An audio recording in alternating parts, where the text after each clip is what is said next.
નમસ્તે વિદ્યાર્થી મિત્રો, છેલ્લે આપણે વીએસસી પીઆર સિદ્ધાંત અને તે આધારિત કેટલીક કક્ષકો અને એ કક્ષકો આધારિત બંધકારક અબંધકારક ઇલેક્ટ્રોન યુગ્મ વિશેની સમજૂતી મેળવી હતી, જેમાં અપાકર્ષણ બળો શેમાં વધારે હશે એ સમજૂતી મેળવી હતી કે અબંધકારક એલપી સૌથી વધુ અપાકર્ષણ હશે, પછી એલપી અને સૌથી છેલ્લે બીપી.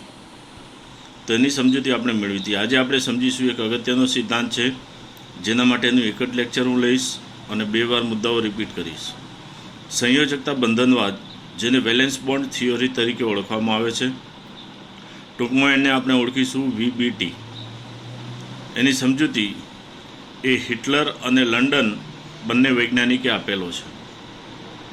પાઉલિંગ નામના વૈજ્ઞાનિકે એમાં સુધારા કરેલા છે.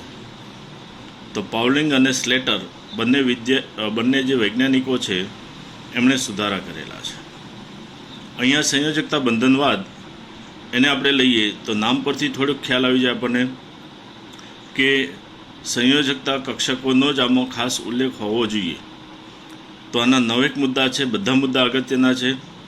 કેટલાક મુદ્દા પરીક્ષામાં ન લખો તો ચાલે, પણ 3 માર્ક્સનો પ્રશ્ન પૂછાયો તો 6 મુદ્દા લખવા જરૂરી છે. મિત્રો યાદ રાખજો, 6 પછીના મુદ્દા છે એ તમારે કોમ્પિટેટિવ એક્ઝામ માટે ખૂબ જ અગત્યના છે. તો સૌથી પહેલો મુદ્દો આપણે સમજીએ, એ છે 2 પરમાણુઓની અર્ધ ભરાયેલી સંયોજકતા કક્ષાની કક્ષકો વચ્ચે સંમિશ્રણ થવાથી સહસંયોજક બંધ બને છે. તો અહીંયા સૌથી પહેલી શરત આવી ગઈ, એ કઈ આવી ગઈ કે અર્ધપૂર્ણ ભરાયેલી સંયોજકતા કક્ષાની કક્ષકો વચ્ચે સંમિશ્રણ બને છે. બીજો મુદ્દો લઈએ આપણને ખ્યાલ છે કે સંયોજકતા કક્ષકો જે છે એ અર્ધપૂર્ણ ભરાયેલી હોવી જરૂરી છે, જેથી ઇલેક્ટ્રોન છે એ કેવા બનશે? અયુગ્મિત બનશે. તો અર્ધ ભરાયેલી કક્ષકો એટલે અયુગ્મિત ઇલેક્ટ્રોન. બીજી શરત છે એની કે પરિણામી બંધ એટલે કે જે બંધ બને તે ત્યારે સ્થિરતા પ્રાપ્ત કરી શકે જ્યારે ઇલેક્ટ્રોનનું સ્પિન ભ્રમણ વિરુદ્ધ દિશાનું હોય. ઇલેક્ટ્રોનનું સ્પિન ભ્રમણ વિરુદ્ધ દિશાનું કેવી રીતે કહી શકીએ મિત્રો, જરાક ધ્યાન આપજો. તો બીજા મુદ્દાને આપણે સમજીએ કે ઇલેક્ટ્રોનનું સ્પિન ભ્રમણ આ રીતે આપણે વિરુદ્ધ દિશાનું બતાવી શકીએ. એક જમણી બાજુનું હોય, કેન્દ્રની આસપાસ પરિભ્રમણ કરતો, તો બીજો ઇલેક્ટ્રોન છે એનું સ્પિન ભ્રમણ વિરુદ્ધ દિશાનું. બરાબર છે, જે આપણે હાઇડ્રોજનના ઉદાહરણ દ્વારા કક્ષક સંમિશ્રણથી સમજ્યા હતા. ત્રીજો મુદ્દો લઈએ, કક્ષકો એવી દિશામાં એકબીજાની નજીક આવે છે જ્યાં મહત્તમ સંમિશ્રણ થાય, એટલે સંમિશ્રણ પામતો ભાગ જે છે એ સૌથી વધારે હોય, જે આપણે સિગ્મા અને પાઈ બાદના સંમિશ્રણ વખતે ડિટેલમાં સમજીશું. ચોથો મુદ્દો એવું બતાવ્યો છે કે સહસંયોજક બંધ દિશાકીય ગુણધર્મ ધરાવે છે. એટલે દિશાકીય ગુણધર્મનો અર્થ શું થયો મિત્રો? તમને ખ્યાલ આવી ગયો કે સદિશ કોઈ ચોક્કસ દિશામાં સંમિશ્રણ થયું એને આધારે બંધ બન્યો એમ આપણે કહી શકીએ. અને સંમિશ્રણ પ્રોપોર્શનલ ટુ રાસાયણિક બંધની પ્રબળતા, એનો અર્થ એવો થયો કે જો સંમિશ્રણનું પ્રમાણ વધારે હશે તો રાસાયણિક પ્રબળતા કેવી હશે? વધારે હશે. હવે છઠ્ઠો મુદ્દો, જો કક્ષકોનું અક્ષ પર સંમિશ્રણ થાય, અક્ષ એટલે ધરી એમ આપણે માની લઈએ, તો વધુ સારું સંમિશ્રણ થાય છે. જો કક્ષકોને સમાંતર સંમિશ્રણ થાય તો ઓછું સંમિશ્રણ થાય. તો આના પરથી આપણને બીજી બાબતનો ખ્યાલ આવે, 5મા અને 6ઠ્ઠા મુદ્દાનું કોમ્બિનેશન, કે સંમિશ્રણ અક્ષો પર થાય તો વધુ પ્રમાણમાં થશે, તો રાસાયણિક બંધની પ્રબળતા વધારે હશે. અને જો કક્ષકોનું અક્ષોને સંમિશ્રણ સમાંતર થાય તો સંમિશ્રણનું પ્રમાણ ઓછું હશે. ત્યારબાદ આપણે સમજીએ એના પછીનો નેક્સ્ટ પોઈન્ટ,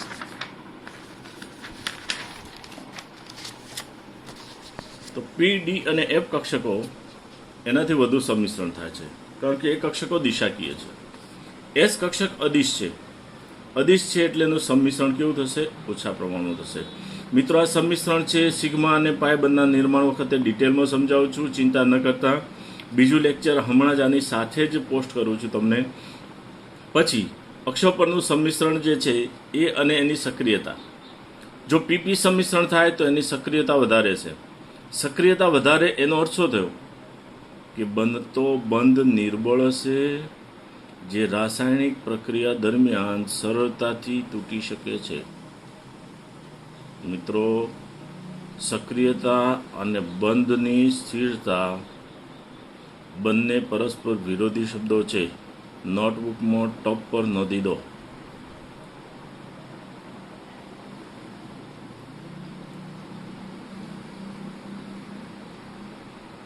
હવે પીપી સંમિશ્રણ, પી કક્ષક ડંબેલાકાર છે જે બતાવેલું છે આપણને. પછી પી અને એસ કક્ષક, તો એસ કક્ષક કેવી છે? ગોળાકાર છે. તો પીપી સંમિશ્રણ છે એને આ પ્રમાણે આપણે ડંબેલાકાર દર્શાવી દઈએ. પી અને એસ કક્ષક ગોળાકાર છે અને બંને એસ નું સંમિશ્રણ થાય તો આ પ્રમાણે ગોળાકાર બતાવી શકે. હવે મુખ્ય ક્વોન્ટમ આંક સાથે શું સંબંધ છે? તો મુખ્ય ક્વોન્ટમ આંક વધે તેમ બંધની સક્રિયતા ઘટે છે. કારણ કે આપણે જાણીએ છીએ મુખ્ય ક્વોન્ટમ આંક વધે તેમ ઇલેક્ટ્રોન કેન્દ્રથી દૂર ગોઠવાયેલા હોય.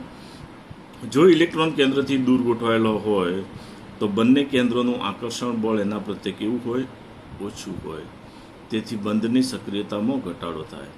તો સૌથી સ્થાયી બંધ કયો બને? મુખ્ય ક્વોન્ટમ આંક 1 1 હોય એનો, 1 2 હોય એનો, 2 2 હોય એનો, 2 3 અને 3 3. તો આ સિમ્પલ બાબત છે કે મુખ્ય ક્વોન્ટમ આંક વધે, ઇલેક્ટ્રોન કેન્દ્રથી દૂર હોય, કેન્દ્રનું આકર્ષણ બળ ઓછું હોય, તેમ બંધની સક્રિયતામાં શું થતું જાય? ઘટાડો થતો જાય. ત્યારબાદ લઈએ મુખ્ય ક્વોન્ટમ આંક n સમાન હોય તો એની સ્થિરતા શું હોય? તો એ પાછું કક્ષકોના પ્રકાર પર આધાર રાખ્યો. તો મુખ્ય ક્વોન્ટમ આંક n સમાન હોય તો બંધની સક્રિય 2p is more stable than 2s 2p is more stable than 2s 2s. એમ એની સક્રિયતામાં શું થતો જશે? ઘટાડો થતો જશે. ત્યારબાદ 9મો મુદ્દો, ઇલેક્ટ્રોન કે જે પહેલેથી સંયોજક કક્ષામાં યુગ્મ બનેલા છે કે જે બંધ નિર્માણમાં ભાગ લે છે તેઓ પ્રથમ અયુગ્મિત થાય અને સમાન ઉર્જા ધરાવતી થોડી વધુ ઉર્જા ધરાવતી ખાલી કક્ષકમાં સ્થાનાંતરિત થાય છે. તો 9મા મુદ્દા માટે હું ઉદાહરણ લઉં છું, ફરીથી રિપીટ કરું છું. ઇલેક્ટ્રોન કે જે પહેલેથી સંયોજકતા કક્ષામાં યુગ્મ બનેલા છે, દાખલા તરીકે કાર્બન, તો કાર્બનની ઇલેક્ટ્રોન રચના 1s2, જેને ધ્યાનમાં નહીં લઈએ, 2s2 2p x1 2p y1 એ પ્રમાણે છે.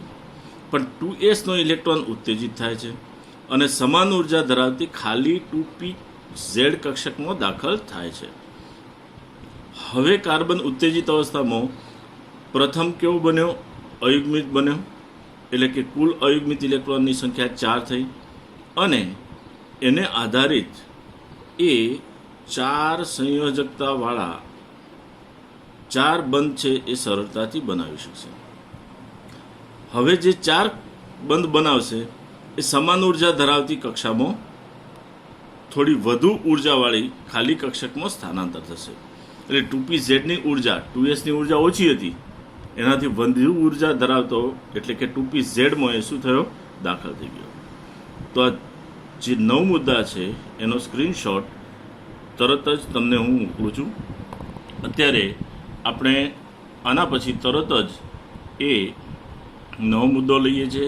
એ મુદ્દો છે જેમાં કક્ષકોનું સંમિશ્રણ વધુ સારી રીતે આપણે ભણી શકીશું.